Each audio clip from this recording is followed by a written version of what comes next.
নমস্কার সবাইকে। কেমন আছেন সবাই? ভালোবাসার অনুভূতি চ্যানেলে সবাইকে স্বাগত। তোমরা হয়তো জানো যে আমরা ঘুরতে গেছি। তো সিমলা থেকে মানালি যাবার পথেই আবার ভিডিও করলাম। প্রথমে তো কালকা থেকে সিমলা যাবার ভিডিও তোমরা দেখেইছো।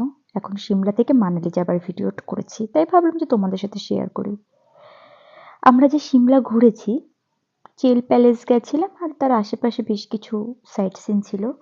যদিও আমরা সাইট সিনগুলো খুব একটা মজা করতে পারিনি, কেননা বৃষ্টি চলে এসেছিল। এবার পাহাড়ি রাস্তার বৃষ্টি তো বুঝতেই পারছো, আর মারাত্মক ঠান্ডা ছিল, যার জন্য সেভাবে ভিডিও করা হয়ে ওঠেনি।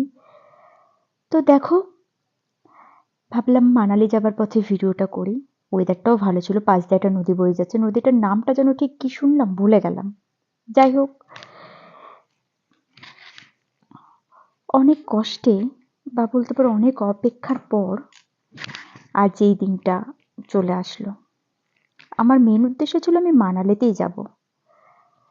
তো সিমলাও গেলাম, এখন মানালিও যাচ্ছি। এরপর আরো বেশ কিছু জায়গায় যাওয়া বাকি আছে আমাদের। কি সুন্দর পাহাড়গুলো, মানে আমার চোখ জুড়িয়ে যাচ্ছে। আমি কিভাবে তোমাদেরকে বর্ণনা করব জানি না। পরিবেশটা বুঝতে পারছো তো? চারিদিকে গাছপালায় ভর্তি, এত সুন্দর লাগছে। কাছের থেকে দেখলে বুঝতে পারবে জায়গাটা ঠিক কতটা সুন্দর। ওয়েদারটাও বেশ ভালো ছিল। এবার বলি, আমরা যে মানালি গেলাম, আমরা 4 জন গেছিলাম।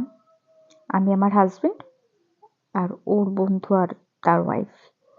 যাই হোক, মনে হলো 4 জন মিলে মোটামুটি আমরা ট্রিপটা বেশ ভালোই মজা করেছি। বেশি মানুষ গেলে মনে হয় বেশি ঝামেলাটা হয়, মানে সবার তো সবকিছু পছন্দ হয় না। এবার আমরা খুবই মজা করেছি। এই যে মানালি যাবার এই রাস্তাটা ধরে নিলাম। তোমাদের সাথে আরো ভিডিও শেয়ার করব, ভালো লাগলে কমেন্ট শেয়ার করো।